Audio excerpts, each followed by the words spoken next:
0,3 poin itu juga tidak boleh terjadi. Jadi semuanya harus sama kosong-kosong.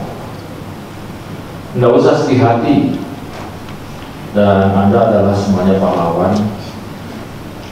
Mari kita perhatikan, begitu orang berpesta pora biasanya itu, para pahlawan itu selalu bekerja dalam senyap, bagian kebersihan.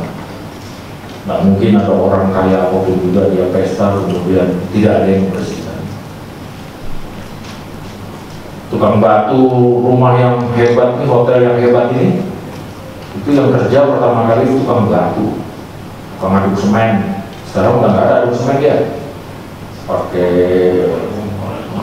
molen mau pisang molen mixer. Bahasa Indonesia apa tuh yang muter tuh? Muter tuh bahasa Indonesia tuh. Mixer. Nah, molen aja seperti molen. Ngaduk. Nah itu, mereka kerja siang malam. Tapi mari kita tanya, pernahkah mereka yang bekerja pada saat siang malam membangun hotel ini, dia tidur saja di kamar yang paling bagus di hotel ini? Pernah? Saya yakin nggak pernah mereka. Kemudian tukang sapu yang biasa bekerja di malam tahun baru di Jakarta itu, pernahkah dia masuk di hotel Indonesia di depan di mana dia biasa menyapu membersihkan setelah orang selesai pesta di hotel maupun juga pesta di jalan raya? Rasanya belum pernah dengar deh. Mudah-mudahan salah satu yang di depan saya ini besok punya amal ibadah luar biasa, saya doain punya rezeki banyak. Ajak mereka sekali-sekali suruh tidur, padahal gue sendiri gue belum pernah tidurin orang tidur. Doain biar gue banyak duit. Sama-sama, nggak cuma gue doain bapak ibu aja depan. Ini kembali ke kita di sini. Jadi bapak sekalian datang ke sini dengan cara yang sangat sederhana saja. Saya ingin menyampaikan salam, selamat bekerja, dan jangan putus asa, dan tidak boleh ada toleransi kesalahan apapun juga. Dan Anda adalah pahlawan. Cuma celakanya yang kita yang model beginian ini nggak pernah dilihat orang. Yang dilihat itu yang pakai dasi gitu ya. Kalau zaman dulu, zaman saya masih remaja seperti ibu sekalian itu pakai baju safari. Nah itu kelihatan top lah. Rasanya sih ibu sekalian tidak usah harus seperti itu. Tetap aja bekerja. Ini sebagai sebuah konsekuensi daripada pekerjaan di mana kita ditunjuk dan dipercaya oleh pimpinan untuk melakukannya. Nah, yang menjadi persoalan saya sekarang ada persoalan perubahan atau modeling membuat laporan. Yang katanya tadi Pak Nyasir panitia menyampaikan dari cash basis menjadi accrual basis. Saya juga nggak ngerti persis itu bedanya. Bisa tanya tuh sama teman-teman apa itu. Tapi yang sudah pasti bahwa kalau yang pertama itu pokoknya lu punya duit, lu belanja apa selesai sudah. Kalau cocok semuanya tuh kwitansinya udah selesai, gak ada masalah. Beres, tutup buku, kita kerjanya. Accrual besok nggak bisa. Ya Pak ya. Nanti tanyanya sama Pak Aziz, jangan tanya sama saya, karena nggak kerja apa-apa. Tapi itu yang saya pahami seperti itu sudah bisa.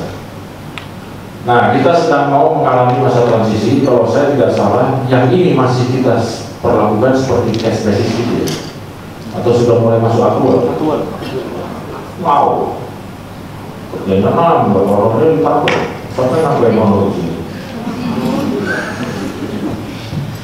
Tapi kan kalau di daerah teman-teman kan biasanya sudah dibekali atau mungkin mudah-mudahan. Tapi itulah resiko kita bekerja di bagian keuangan. Di saat orang itu mau berakhir tahun pesta, beberapa orang yang bekerja di bank yang membereskan agar semua neraca pembukuannya itu balance dan tidak terjadi kekacauan, dia bekerja sampai menjelang tahun baru.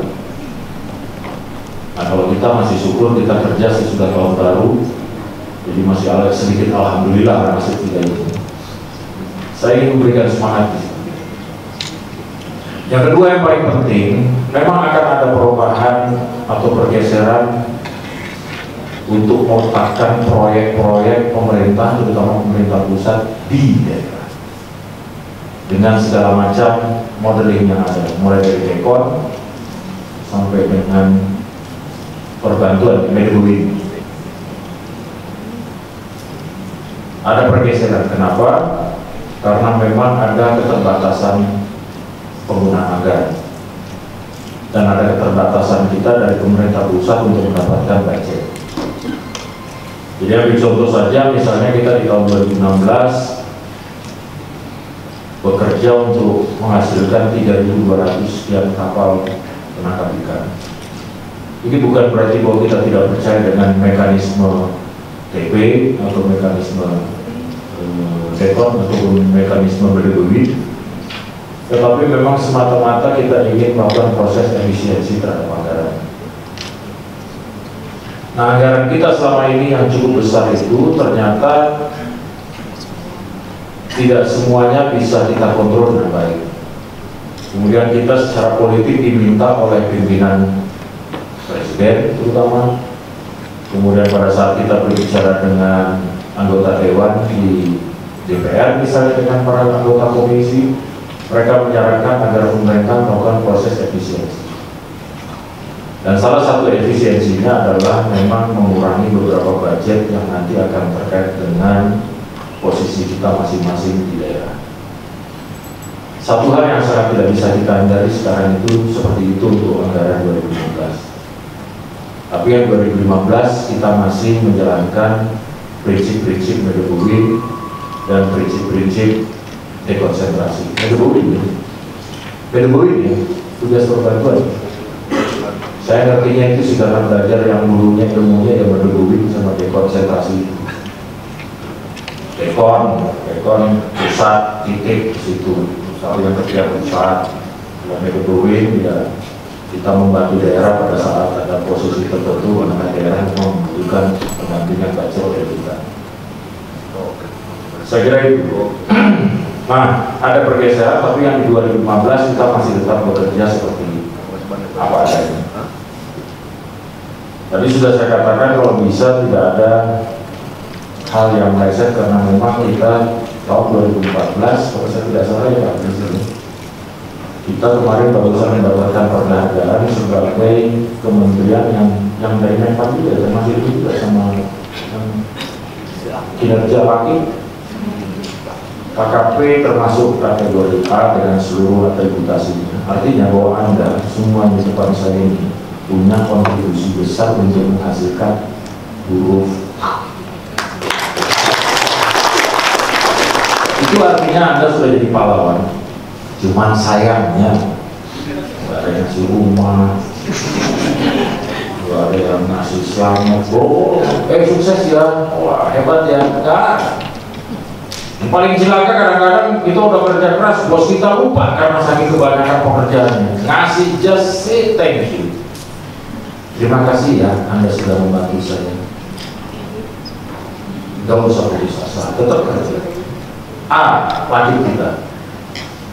Dan kita berharap nanti hasil kerja Anda hari ini juga akan membawa kita pada posisi yang sama yang kita dapatkan pada tahun anggaran 2014 yang lalu. Bisa ya, kira-kira harus bisa lah. Harus bisa. Nah, kita buktikan bahwa di sektor kita seperti itu. Dan sektor kita sekarang sudah cukup luar biasa dikenal oleh publik karena terus terang di 2016 lagi kita ada perubahan anggaran. Sekarang itu Ibu Menteri sangat tidak suka dengan mata-mata anggaran yang sifatnya itu kenyal, yang masih bersifat eufemisme. Tahu tuh eufemisme. Jadi ada bahasa-bahasa langit, ada bahasa-bahasa bulan.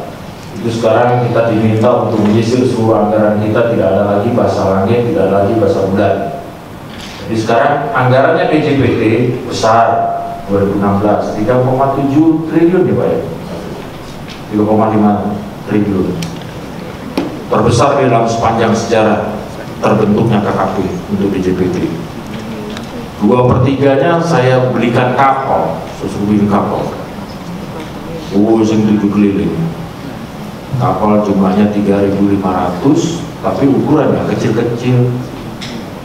Itu kalau dijejer di Bandung sini, paket tuh dari sini pas hotel buat jejer sampai ke sana tuh ke mana ke alun-alun penuh kapal lagi 3.500. Tetapi ini kita lakukan memang dengan alasan yang cukup kuat kita yakinkan kepada DPR bahwa kita melakukan proses revitalisasi pengelolaan perikanan yang selama ini sudah hancur lebur karena diekstraksi oleh nelayan asing.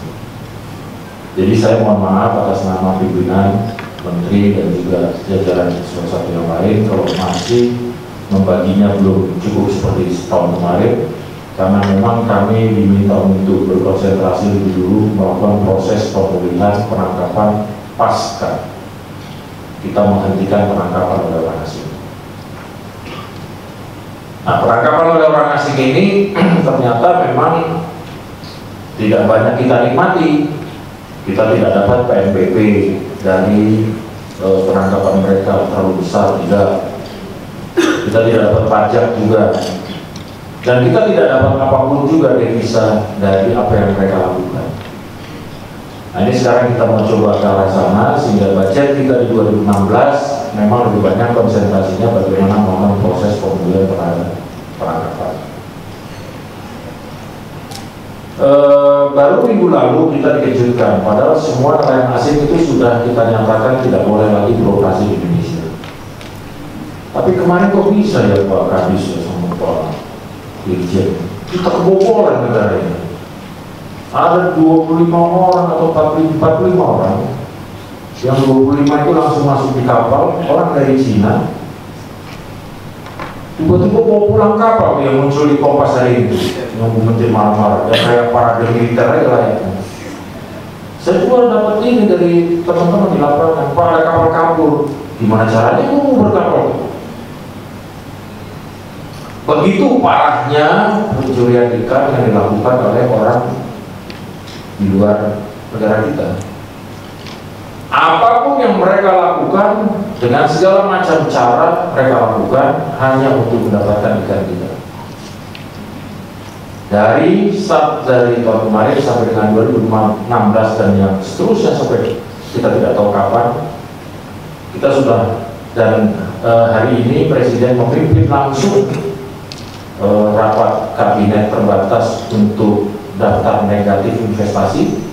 Dan sudah kita masukkan poin bahwa untuk penangkapan ikan adalah negatif asing, tidak kita perbolehkan sama sekali dalam bentuk apapun juga, nangkap, naruh orang, naruh modal dan lain sebagainya. Sehingga ini kita kembalikan sepenuhnya kepada stakeholders kita, rakyat Indonesia. Siapa yang bisa mengelola itu? Anda semua yang ada di daerah. Karena nanti dari mulai 12 mil, kemudian nanti ada laut teritorial, harus kita kelola bersama-sama. Dan tidak boleh ada orang lain lagi masuk di sini. Papua itu adalah sumber ikan terbesar di Republik. Maluku juga salah satu sumber ikan yang terbesar di Republik. Tapi industri yang berkembang terkait dengan perikanan di Maluku dan Papua hampir minus. Kalau boleh saya katakan sebagian masih abal-abal. Nah, inilah tantangan kita ke depan besok. Jadi ke depan besok orientasi anggaran kita pasti akan merubah orientasi pembangunan kita pasti akan mengakibatkan orientasi budget kita. Tahun depan kita akan konsentrasi nanti melakukan proses pemulihan setelah penangkapan, kita sediakan kapal, barangkali nanti kita mungkin dari skala industrinya kita mau masuk. Mohon maaf kepada Pak Kadis Jawa Barat yang hadir di sini, yang kita tahun depan, tahun ini 2016 belum bisa memberikan banyak kepada Bapak. Karena memang kemarin pertarungan politiknya seperti itu. Ini memang kita diminta oleh DPR untuk segera menyelesaikan proses pemulihan dulu dan kita tidak ditambah budgetnya. Perikanan tangkap agak menggembirakan, tahun 2015 kita berada pada posisi penyerapan 90% lebih. luar biasa itu. Prestasi 99 atau 98,sekian%. Tapi yang saya kembalikan lebih dari 450 M, karena memang tidak bisa kita serap.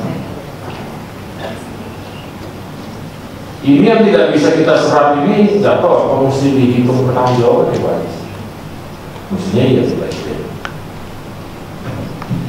harus ditulis kan, nggak bisa kalau duit sudah masuk di tangan kita meskipun nggak kita pakai, tapi kan harus kita lakukan pencatatan dan kita penanggung jawab kan. Nah, nanti Bapak yang jelasin, aku cuma hanya doang. Kenapa itu tidak bisa dipakai? Banyak faktor.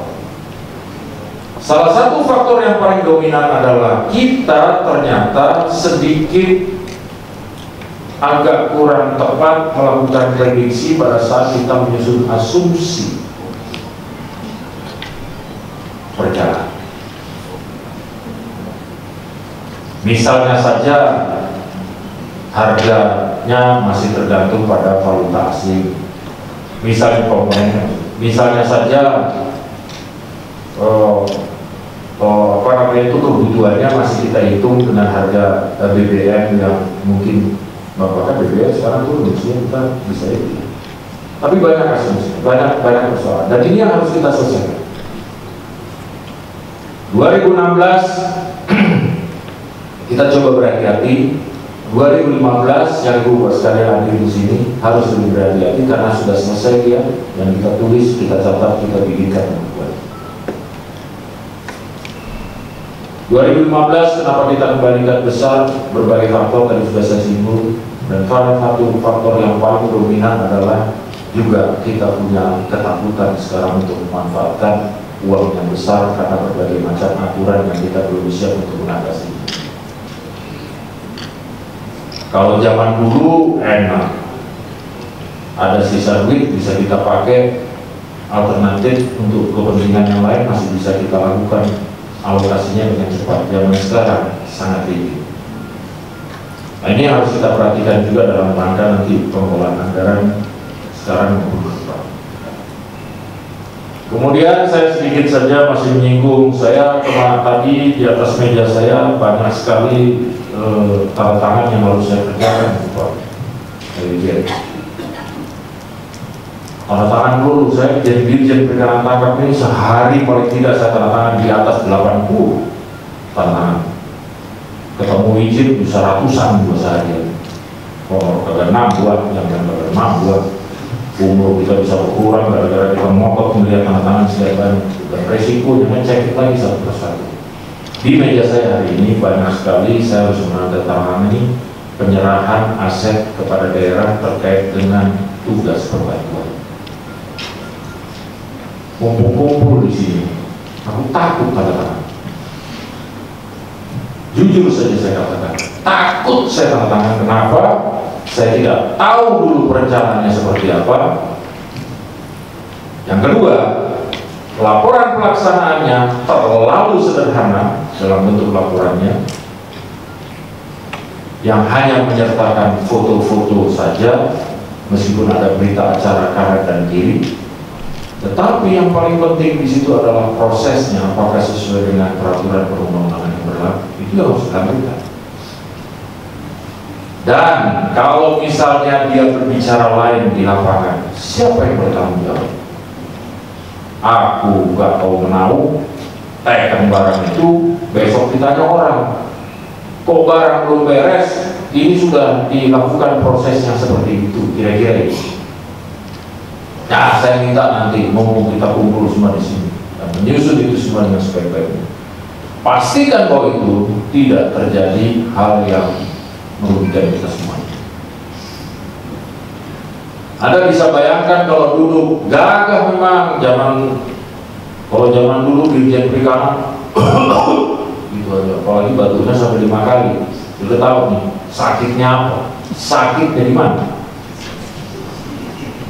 Sekarang tuh dirjen pengek, orang nggak pernah tahu sakit dari mana. Karena memang value-nya sudah beda.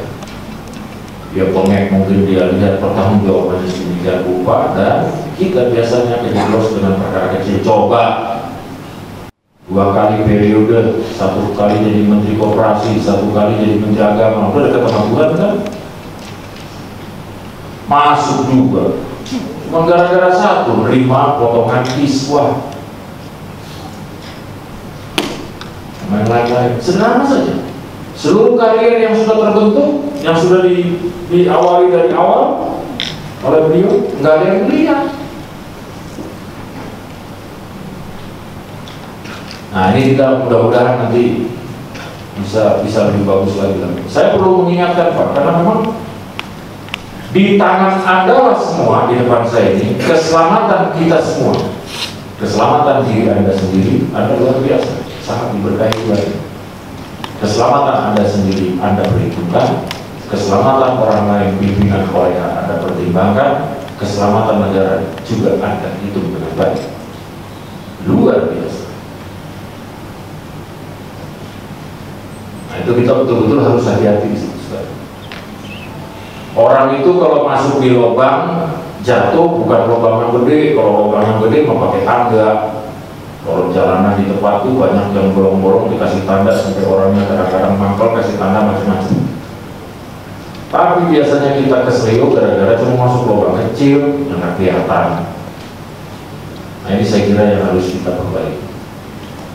Saya tahu sistemnya ada. Terima kasih Pak Dirjen pendampingan. Kita butuh pendampingan. Pendamping tidak meluruskan jalan kita. Pendamping hanya memberikan rambu-rambu kemana jalan lurus yang harus kita tempuh. Beda ya? Aku harus ngomong Pak.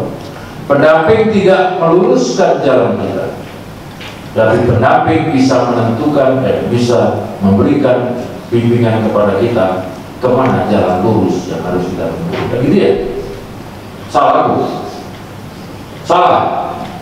Wah. Karena pendampingnya juga nggak mau kejeblos di lubang yang sama. Begitu ya? Ada pendampingnya mau. Tang itu dua ini. Semangat ya. Saya kecil-kecil aja di situ. Bahwa ada laporan BPK saat sekarang ini ya kita mengulang administrasi. Memang itu tugasnya beliau juga. Malah lebih serem lagi. Barang udah jadi, udah. Mana buktinya? Ini semuanya bro. Beres ini semua, beres. Ada kejadian macam gak ada, oke. Besok dia tanya 6 bulan kemudian, kok barang itu gak dipakai-pakai juga? No, itu masih tanggung jawab kita bukan ya? Tanggung jawab kita ya? Tanggung jawab kita. Nah ini yang nanti harus kita terus kita perhatikan ya. Terus kemudian saya sedikit saja, karena saya nggak mau memberikan kultur, bisa tahu di Bandung ini banyak yang harus kita perhatikan, dan salah satunya juga nanti saya sarankan kepada Anda, tadi sudah disarankan oleh Pak Kadis, jangan cuma di hotel aja, jalan-jalan lihat Bandung, kalau ke Lembang sana makan enak, ayam gantung, kalau ke bawah sana makan enak, ada soto mie enak di alun-alun, nanti bisa tanya sama. Tapi tetap harus jaga kesehatan, tidur cukup. Nanti kalau kerjanya sudah banyak, kalau tidur nggak cukup juga jadi masalah. Nah, saya masih dititipin pesan. Saya kira ini juga penting buat teman-teman semuanya yang dari daerah, terutama yang berbasis otonomi daerah. Mohon maaf kalau di tahun depan tidak kebagian untuk sementara, mungkin tahun 2017 akan kita alokasikan. Tapi saya secara pribadi dan sebagai pimpinan di sini mohon dengan sangat untuk bisa melaksanakan laporan ini dengan sebaik-baiknya. Mari kita jaga silaturahim yang sudah baik ini, bahwa kita tidak memberikan perhatian saat sekarang ini bukan karena hal yang lain, tapi memang tadi sudah saya katakan dari awal, memang ada konsentrasi pemanfaatan budget yang memang diminta oleh beberapa pihak kepada kita. Ya, jadi penyediaan kapal salah satu yang paling krusial. Kemudian kita juga menyediakan beberapa fasilitas processing, tapi itu Direktorat Jenderal yang lain bukan kita. Terus ada temuan BPK saya kira juga penting untuk kita perhatikan, misalnya ada nilai kepolisian yang belum diserahkan kepada masyarakat. Saya kira ini harus segera diserahkan, kalau nggak nanti BNN-nya pindah ke kita ya. Besok pagi yang dari Cirebon, barangkali di sini ada presiden mau ke Cirebon. Iya Pak, ini kayaknya di menteri mau ikut. Bapak juga mesti geser. Jangan-jangan gue ikut kasus gue. Kalau sama presiden ini repot. Protokol, tolong nanti Pak, barang yang bisa kita deliver dan memang itu sudah jadi haknya masyarakat, sudah kita deliver ke masyarakat. Masih ada nih, karena persoalannya lucu juga, beli barang tapi ongkos kirim dan nggak dipikir. Aduh, mana sih bikin proyek pengadaan tapi ongkos kirimnya nggak dipikir, itu kan sama aja. Lu kan mau ngawinin orang, ini sih ada ongkosnya. Mau menyenangkan orang, mesti ada ongkosnya. Paling nggak kita tersenyum ke dulu, orang baru ikut tersenyum. Nggak mungkin kita nggak berkorban senyum orang lain akan ikut, ya. Oh, terus satker inaktif. Ini nggak ngerti saya satker inaktif harus gimana ini? Digusah-gusah biar aktif juga dia.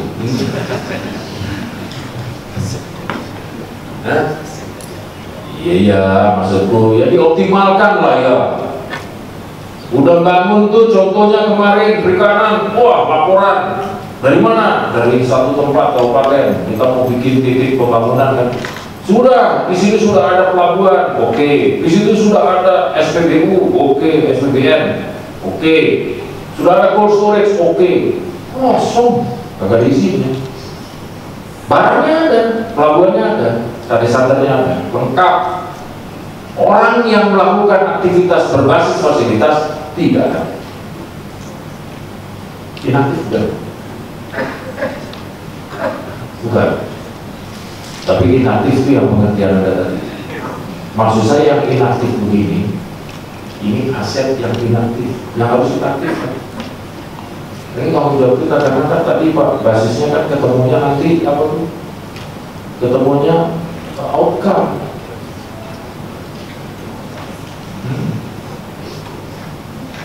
Yang aset yang inaktif ini yang harus kita hidupkan. Masa kita udah dapat itu Inkamina, saya punya soal sekarang. Inkamina sama juga.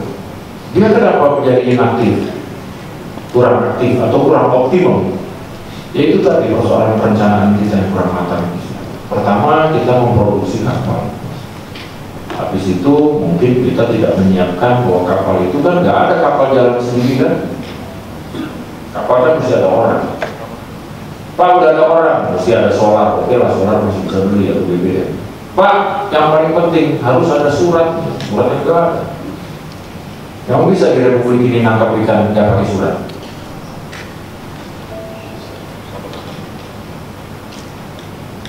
Nah, ini juga persoalan kita ke depan. Tapi by anyway, this is not your fault.